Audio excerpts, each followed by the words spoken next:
during this next seminar in June, I'll be teaching on the outer, inner and secret aspects of these elements, and also explaining how to discover the imbalances in those elements within the 4 different levels, and how to apply the various techniques available within those levels in order to move the student towards balance.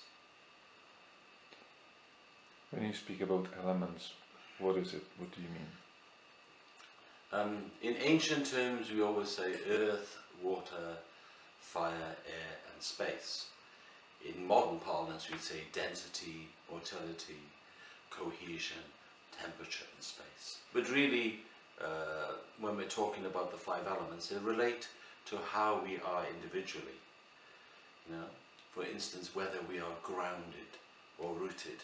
So we could, for instance, relate this very much to the earth element, or whether we feel stuck, stuck mentally, stuck physically, mentally stuck. So we realize then we have perhaps a problem with our water element, where there's no flow, there's no fluidity.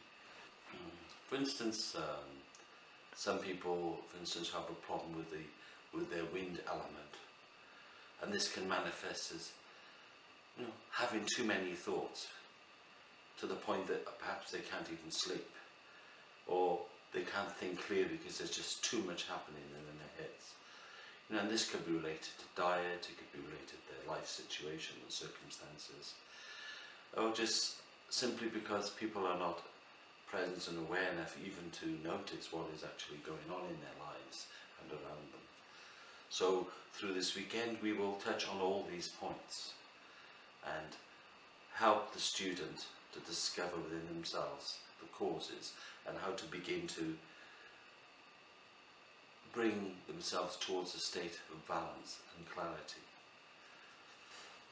Because when you have more balance, because when we talk about imbalance, generally we always say, oh, someone is mentally ill or someone is very sick.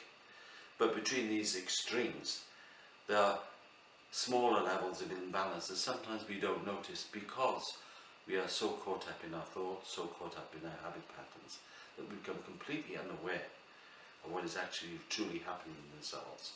You could say we become disconnected. We get disconnected on the level of body, and on the level of speech, and even on the level of mind. And of course, mind being the king. And what happens if we ignore these imbalances? When you ignore an imbalance, it's like, oh, I want to give up smoking, but we really don't make any attempt. And so we continue to smoke. And then the habit of smoking becomes deeper and stronger and more difficult to become free of. And then eventually it can kill us. Of course. But hopefully this won't happen. But the main thing for the student is that these imbalances cause difficulties in their life.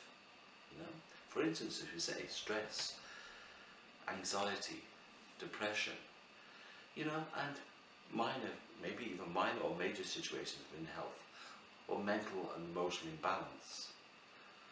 This means that through practice,